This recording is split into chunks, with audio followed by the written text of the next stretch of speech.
an incident that led to even more protests. I'm surprised and I'm shocked and it's still unbelievable. I can't believe it. I can't believe that type of story. Yes. That he have cough. Yes. Heart attack. Yes. Cardiac arrest. Yes. Count me out. I will never believe it.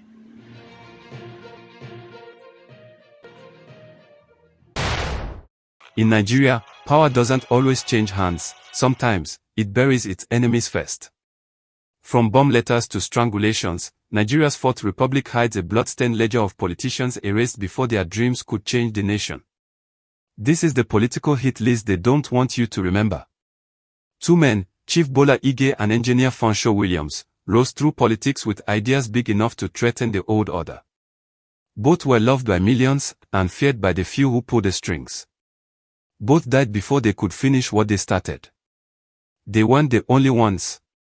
From Delhi Jiwa's letter bomb to Kudirat Abiola's daylight execution, from Harry Marshall's midnight killing to Aminasori Dikibo's mysterious roadside death, the same question haunts every case. But why them? Why now? And why, after more than 50 assassinations since 1999, has justice never won? Maybe you've wondered if our democracy is truly free, or just another battlefield. Let's find out together. Who ordered the hit? And why does justice always lose?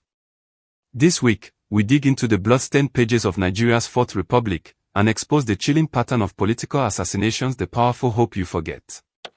Two of Nigeria's most prominent politicians, Chief Bola Ige and engineer Funsho Williams, were murdered in cold blood during the nation's Fourth Republic, in 2001 and 2006, respectively. Ige was shot in his own home. So they were locked in by the assassins. The assassins locked my mom, Muiwa, locked them in my mom's room. I went to go and kill my dad. Williams was stabbed and strangled in his private study.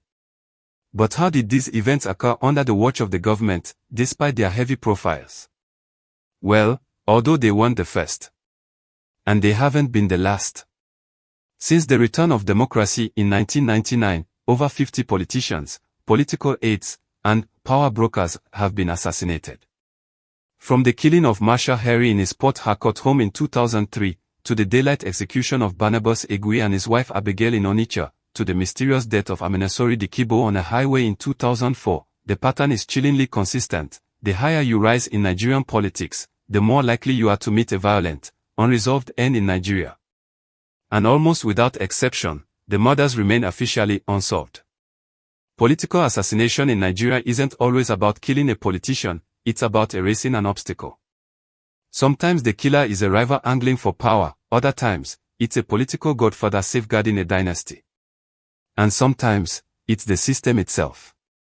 In this video, we focus on two high-profile cases that still haunt the Nigerian conscience. Chief Bola Ige, the reformist justice minister, whose death made a mockery of the law. Engineer Funsho Williams, the Lagos political power broker, whose killing left a void in the state's leadership.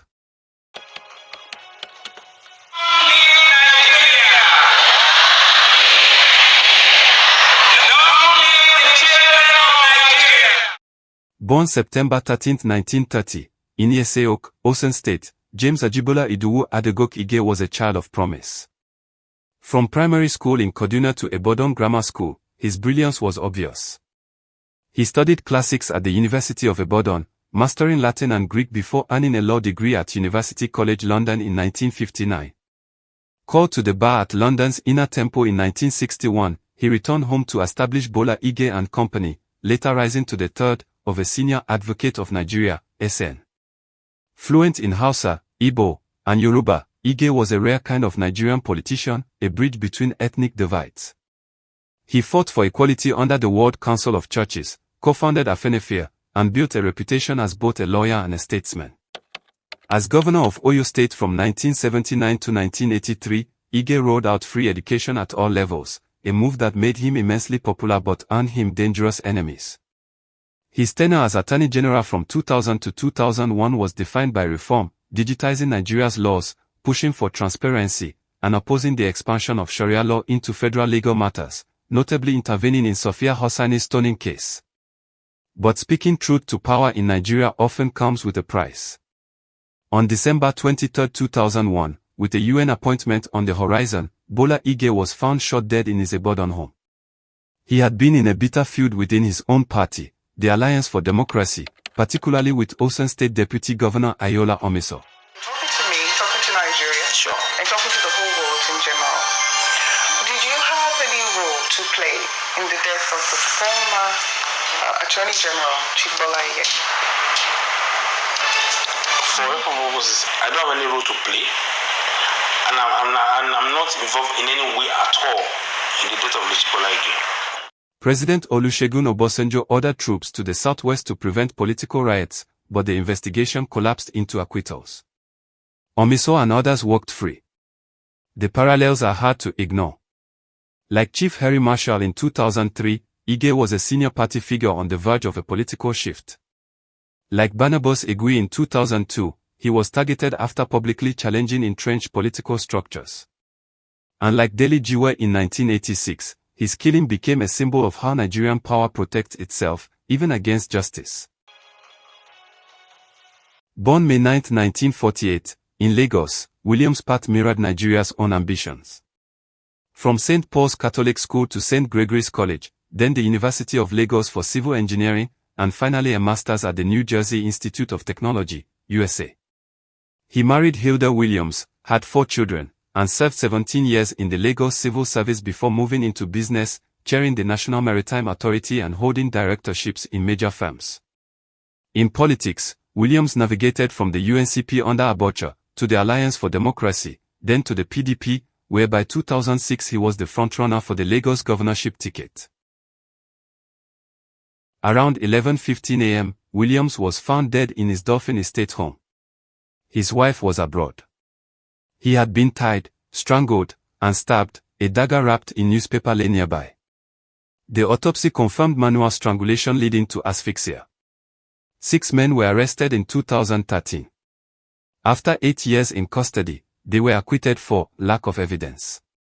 Then came the whispers and petitions, naming Bola Ahmed Tinubu as a prime suspect.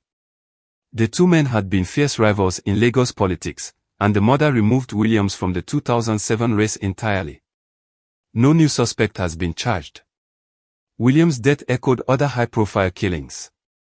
Aminasori Dikibo, PDP vice chairman, was shot dead in 2004 on the eve of a political meeting. Andrew Agom, PDP Board of Trustees member, was ambushed and killed in 2004. All of them, like Williams, were figures with political momentum who never lived to see the next election. The murders of Ige and Williams aren't isolated events, they are part of a chain stretching from the Fourth Republic back to the coups and state-sanctioned killings of the 1980s and 1990s. From the letter bomb that killed journalist Dele Giwa to the suspected state involvement in the deaths of Kudirat Abiola and Alfred Riwane, Nigeria's power game has always been written in blood. And here is the playbook 1. Eliminate the threat. 2. Stall the investigation. 3. Let time bury the evidence. 4. Reward the loyal. This hasn't changed, but maintained. As most Nigerians are asking, who killed Bola Ige? The government killed Bola Ige. I said so. I'm clear. Who killed Funsho Williams? Would their survival have altered the trajectory of Nigeria's democracy? Or is our political system engineered to ensure that such reformists never survive long enough to make a difference? Until someone breaks the cycle, these questions will remain unanswered, but not forgotten. These killings were not by mistake. They were deliberate strikes, removing obstacles, consolidating power, and sending messages to others who can still be political rivals. And the fact that so many of these cases remain unsolved is itself an answer. Perhaps those who could solve them won't do that. A nation that buries its reformers without justice is not just burying men, it is burying possibilities, positive changes, and better initiatives to help Nigeria's growth. What roads might we be walking today if their voices had not been silenced? What cities were rebuilt? What corruption dismantled? If Nigeria is to break free from these bad occurrences, the lesson is as uncomfortable as it is urgent. Leadership must be built on dialogue, not daggers, on competition of ideas, not elimination of rivals. We must demand investigations that serve truth, not politics. We must refuse to forget, because forgetting is the accomplice of impunity. So I leave you with this: in a democracy soaked with unsolved murders, can we truly say the ballot is stronger than the bullet? Or are we still living in a quiet dictatorship, one where the most effective vote is the one cast in silence, behind the barrel of a gun? Leave your thoughts in the comments below, and don't forget to like and subscribe to my channel for more videos like this. Thanks for watching.